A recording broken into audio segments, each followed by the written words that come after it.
The arrest of our former British royal has brought one of the biggest global scandals of our time back into sharp focus. The case of Jeffrey Epstein. On Thursday, UK police detained Andrew Mountbatten-Windsor, better known as Prince Andrew, the brother of King Charles III, as part of an investigation into possible misconduct in public office. Authorities did not name him directly in their statement, but the timing and the context made it clear who they were referring to. He was released later the same day. The symbolism is powerful.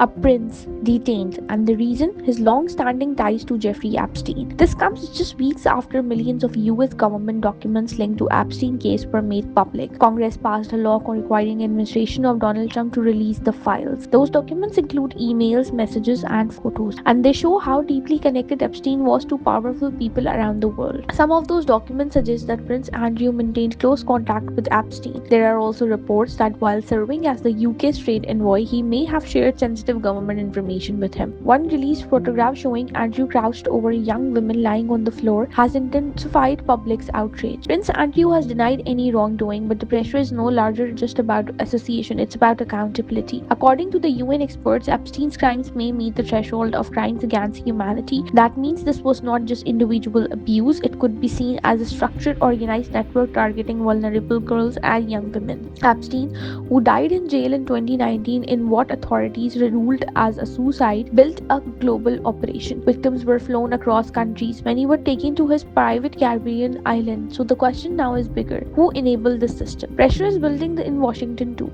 Republican Congressman Thomas Massie, who pushed for the release of the Epstein files, has called on FBI Director Kash Patel and Attorney General Pam Bondi to bring people to justice. He has said that real success would mean rich men in handcuffs. Some of them will be embarrassed, but some of them need to go to prison, and the survivors know that. So how will we know if this bill has been successful? We will know when there are men, rich men, in handcuffs being perp-walked to the jail.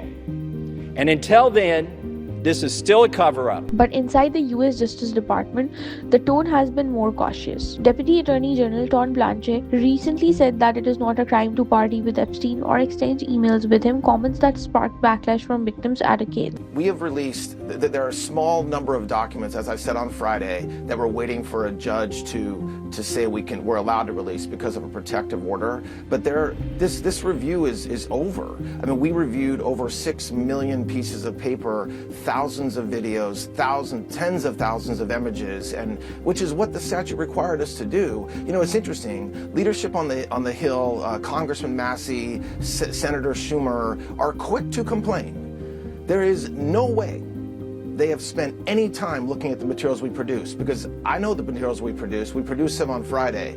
By Saturday, they're already complaining about what we did. And by the way, apparently Massie and others wrote a letter to come and review unredacted materials. I didn't get that letter yet. They leaked it to the press before they actually sent it to me. But yeah, that's absolutely totally fine. We have nothing to hide. We have nothing to hide. We never did. And our doors are open if they want to come and review any of the materials that we produced. Earlier, the Department of Justice denied that Epstein has a formal crime list, sometimes many members of the public believe existed. So while documents are being released, prosecutions have not followed at the same pace. Epstein's case has always overlapped with American politics. His 2008 plea deal, widely seen as unusually lenient, was overseen by Alexandria Acosta, who later served in Trump's first cabinet. Trump has acknowledged knowing Epstein socially in Palm Beach, Florida. He says that he later cut ties and has denied any wrongdoing. Last year, the Wall Street Journal reported that Trump sent Epstein a sexually suggestive birthday card. Trump denied this and sued the newspaper. Democratic Congressman Vilani Stansbury wrote online that if a prince can be arrested, so can a president. Hey everyone, well, it is a busy Thursday here in Albuquerque, but I wanted to take a moment to give you all a quick update on what is going on in the Epstein investigation and the truly stunning development that we all woke up to this morning of Prince Andrew being arrested in the UK. Now, let me just talk about why this is such a stunning development. Not a single member of the royal family has been arrested since 1647. That's 378 years since the British Civil War. So this is a historic moment, and the fact that this arrest happened because of crimes associated with Jeffrey Epstein and the release of DOJ files here in the United States, which made it apparent that not only had Prince Andrew engaged in sex crimes associated with Epstein, but also had potentially shared sensitive financial information of the British government while serving in an official role. This is also significant because it is part of the broader context of the crimes in which Jeffrey Epstein and his associates were involved and investigated for over many decades, not just for sex trafficking of minors and potentially thousands of men, women, boys, girls all across the world, but financial crimes, money laundering, and potentially other international crimes. And what we are seeing in Europe is that our European allies are actually taking action to investigate these crimes and to hold their leaders accountable.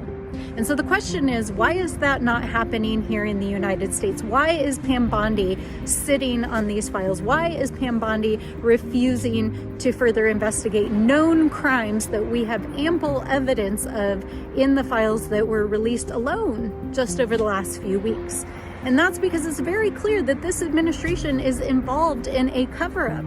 And they have been not only covering up these files and refusing to comply with the Epstein Files Transparency Act, what is apparent now looking at the files is that they have been sitting on evidence of crimes for 2 decades across multiple administrations, and across multiple administrations, the United States Department of Justice failed to act to prosecute these crimes.